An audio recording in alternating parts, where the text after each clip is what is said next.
క్రోధినామ సంవత్సరం, దక్షిణాయనం, శరదృతువు, ఆశ్వయుజ మాసం, అక్టోబర్ 4వ తేదీ శుక్రవారం.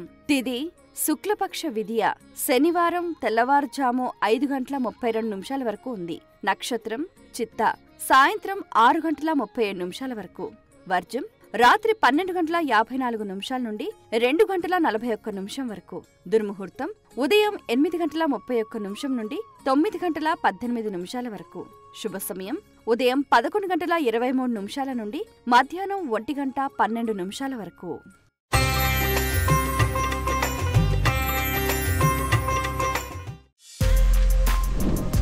For more videos like this, subscribe Big TV channel.